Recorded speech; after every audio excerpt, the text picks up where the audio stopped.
गजानन और कार्तिकेय खेल से लौटते ही होंगे। जया विजया से कहो उनकी भोजन का प्रबंध करें। जो आज्ञा।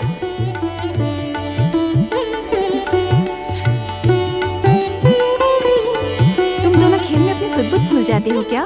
तुम्हें भूख प्यास का भी ध्यान नहीं रहता? ध्यान न रहता तो हम लौट कर ही क्यों आते? माता, जब हम खेलते खेलते थक गए और भूख लगने लगी तो हम तुम्हारे पास दौड़े दौड़े चले आए। गणपति सत्य कह रहे हैं माता। एक बात तो बताओ माता, आज तुमने हम दोनों भाइयों के लिए भरपूर मोदक बनाए हैं ना? महारानी मैना, हमारे प्रिय नाती गणेश को मोदक कितने अच्छे लगते हैं। जी महाराज। प्रणाम नाना श्री, प्रणाम नानी श्री। दीर्घायु हो पुत्रो। गजानन, हमें तुम्हारी भूख का पूरा ध्यान है।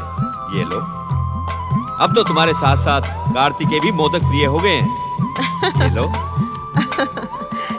जानते हो गजानन, आजकल हमारी पाकशाला में मोदक और लड्डुओं के अतिरिक्त और कुछ नहीं बनता। हम सब इन दिनों मोदकों का ही भोजन करते हैं।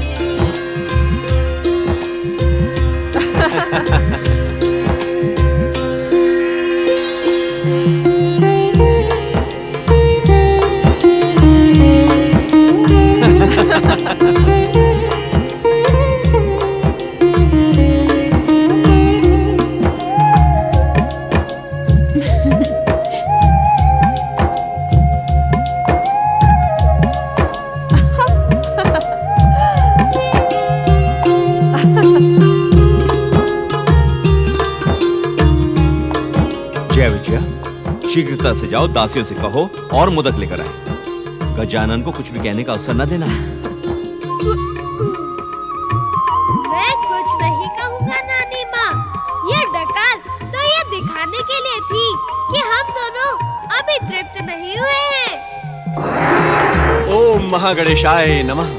प्रणाम देवर्षि। आपका कल्याण। आप उचित समय पर पधारे हैं देवर्षि। नानी माँ, देवऋषि के लिए कुछ प्रसाद और मंगवाइए।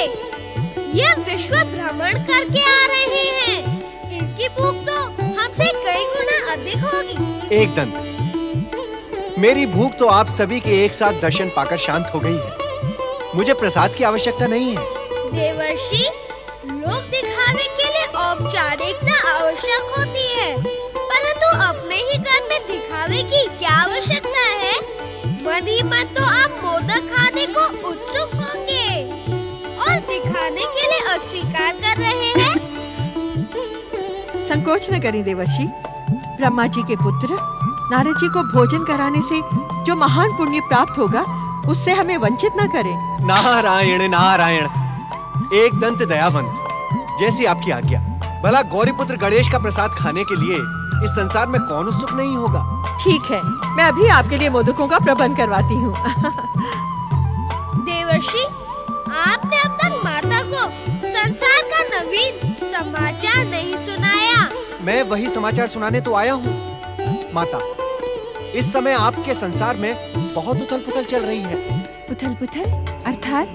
नारायण नारायण। माता, एक ओर तो सूर्य देव द्वारा शापित महारानी उग्रा का पुत्र सिंधु दैत्य सूर्य देव की तपस्या कर रहा है, तो दूसरी ओर शुक्राचार्य द्वारा प्रेरित देवांतक और नरांतक भगवान शिव की तपस्या कर रहे हैं। तीनों लोगों का साम्राज्य पाने के लिए असुर जाति सदा से ही तपस्या और साधना करती आ रही है। इसमें नवीनता कैसी? नवीन विषय ये है माता कि सिंधु दैत्य की तपस्या को लेकर देवराज इंद्र और सूर्य देव में विवाद खड़ा हो गया है। विवाद तो होगा ही। देवराज को किसी की भी तपस्या और साधना प्रिय नहीं।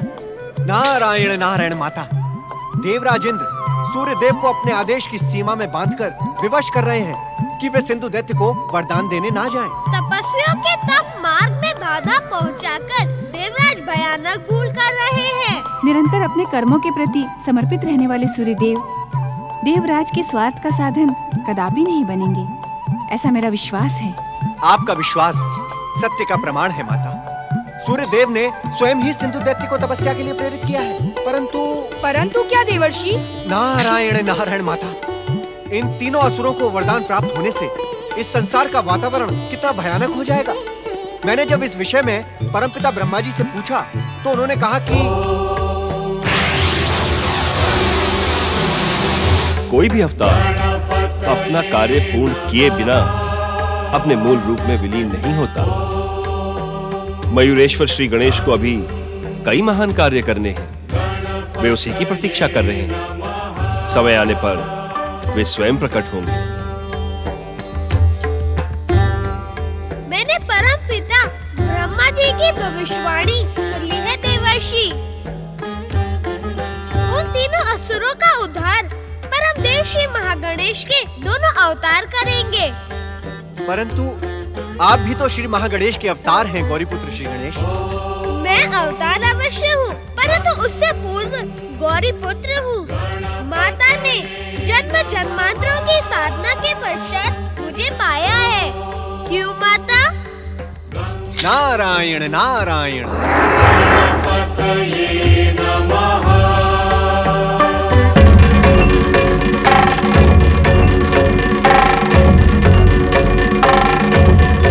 आज न जाने क्यों शिव आराधना में मेरा मन नहीं लगता। दैत्य जाति के भविष्य को लेकर पिछले कई दिनों से मेरा मन चिंतित है।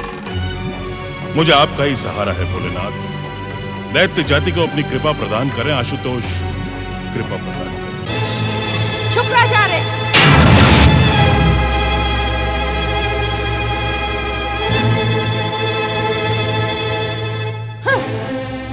अपने आश्रम का स्थान बदलकर भी आप मेरी दृष्टि से छुप नहीं सकते। जान सकती हूँ कि आपने मुझे सूचना दिए बिना अपने आश्रम का निर्माण इस गुफा में क्यों कर लिया? दैत्य माता दीदी, मैंने आश्रम का स्थान परिवर्तन आपसे छुपने के लिए नहीं किया है। आश्रमों में रहने वाला प्रत्येक मुनि चतुर्मास प्रारंभ होने से पहले किसी अन्य स्थान पर अपने आश्रम का निर्माण कर लेता है। मैंने भी उसी परंपरा का पालन किया है। मैं आपकी परंपराओं से भली भांति परिचित हूँ शुक्राचार्य। शिव आराधना का ढोंग करने वाले वास्तव में आप दैत्य गुरु नहीं, दैत्य शत्रु हैं। देवांतक और नरांतक को शिव आराधना का परामर्श देकर आपने उन्हें भ्रमित किया है। दैत्य माता, अपना दोष दूसरे के मस्तक पर मढ़ देने में आपकी चतुराई जगत प्रिय है। दैत्य माता दीदी, मैं जानता हूं कि आपने उन दोनों की तपस्या को खंडित किया है, उनके वर्षों के परिश्रम को व्यर्थ कर दिया है। मैं उन्हें ब्रह्मदेव की आराधना का परामर्श देना चाहती थी, किंतु तुम्हारी मायावी शक्ति के सम्मुख उन्होंने मेरी उपेक्षा करने की भूल की है, जिसका परिणाम उन्हें भुगतना ही होगा। परिणाम उन्हें नहीं दैत्य माता, परिणाम तो आपको भुगतना होगा। शिव आराधना खंडित करने का दोष आपको भोगना होगा। शिव मुझे क्या दंडित करेंगे? मैं स्वयं अपनी दानवी शक्ति से शिव और श्री महागणेश के संसार में भूचाल ला दूंगी। सावधान दैत्य माता, सावधान। भगवान शिव का अपमान करके आप अपने सर्वनाश की भूमिका रच रही हैं। उपेक्षा और तिरस्कार के कारण आपका मानसिक संतुलन बिगड़ गया है। मानसिक संतुलन मेरा नहीं, तुम्हारा बिगड़ा है शुक्राचार्य।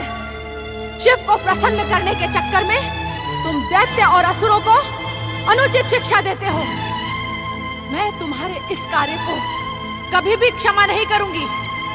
मुझे आपकी क्षमा की आवश्यकता नहीं है दैत्य माता। इस समय तो चिंतित होने के स्थान पर आप दैत्य जाति के विरुद्ध षड्यंत्र रच रही हैं। इस समय चिंतित होने का मुझे तो कोई कारण दिखाई नहीं देता। महारानी उग्रा के पुत्र सिंधु दैत्य ने मेरी आज्ञा को ठुकराकर सूर्य देव की आराधना प्रारंभ कर दी है।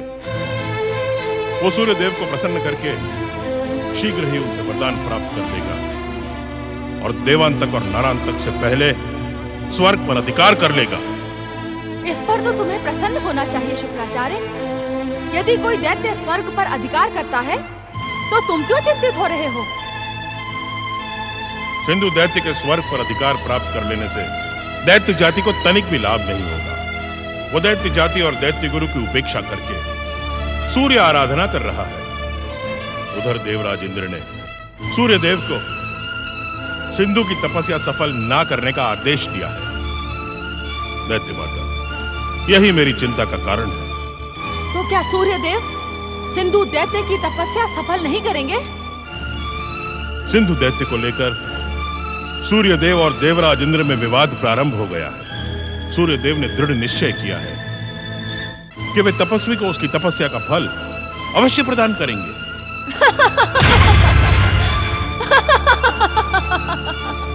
असमय इस अट्टहास का कारण जान सकता हूं दैत्य माता? इस अट्टहास के 2 कारण हैं शुक्राचार्य। 2। पहला ये कि अब यह प्रमाणित हो चुका है कि तुम दैत्य गुरु नहीं, दैत्य शत्रु हो। और दूसरा ये कि तुम्हारी बातों से यह सिद्ध हो गया है कि मानसिक संतुलन मेरा नहीं, तुम्हारा बिगड़ा है शुक्राचार्य, तुम्हारा। कहना क्या चाहती हैं आप? शुक्राचार्य, यदि दुष्ट अदिति के दोनों पुत्र आपस में बैर और विवाद करते हैं तो इसका लाभ दैत्य जाति को ही मिलेगा। सूर्य देव का दैत्य जाति के पक्ष में आना एक शुभ संकेत है। जिस बात पर तुम्हें प्रसन्न होना चाहिए उस पर तुम चिंतित हो रहे हो। अपने मानसिक संतुलन का उपचार करवाओ शुक्राचार्य। हाँ दैत्य माता, मुझे क्या करना है और क्या नहीं ये मैं भली भांति जानता हूं। अपनी बहन के विरुद्ध प्रतिशोध और प्रतिरोध की भावना ने आपके भीतर की नैतिकता को नष्ट कर दिया है। शुक्राचार्य, मेरी बात ध्यान से सुने दैत्य माता। यदि सिंधु दैत्य ने देवांतक और नारांतक से पूर्व स्वर्ग विजय पा ली तो ये दोनों दैत्य निराश हो जाएंगे। यही मेरी चिंता का कारण है। तुम्हें किसी भी मूल्य पर सिंधु को स्वर्ग विजय करने से रोकना है शुक्राचार्य। ये दैत्य माता दिति का आदेश है।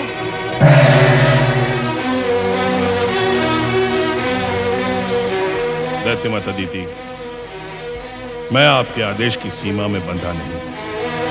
ओम भास्कराय नमः। ओम सूर्य देवाय नमः। ओम देवासुर वंदिताय नमः।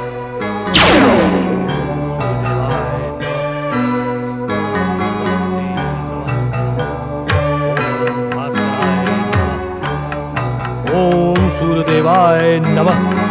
ओम विवस्वते नमः। ओम भास्कराय नमः। अग्निदेव, जैसे जैसे सिंधु दैत्य की तपस्या पूर्णता की ओर बढ़ रही है वैसे वैसे देवताओं के मध्य संघर्ष की संभावना बढ़ती जा रही है।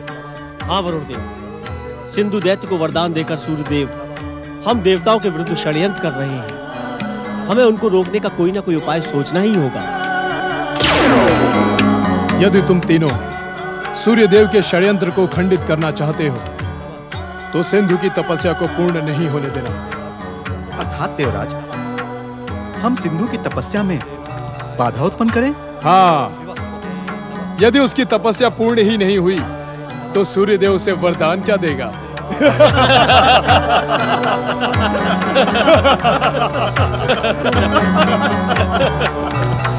ओम भास्कराय नमः। ओम भुवनेश्वराय नमः। ओम देवासुर वंदिताय नमः। ओम सूर्यदेवाय नमः। ओम भास्कराय नमः। ओम सूर्यदेवाय नमः। ओम देवासुर वंदिताय नमः।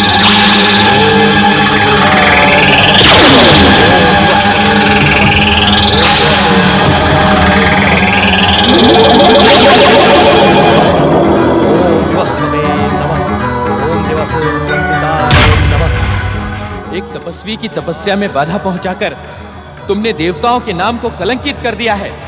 लौट जाओ यहां से, लौट जाओ, अन्यथा मेरा तेज तुम्हें भस्म कर देगा।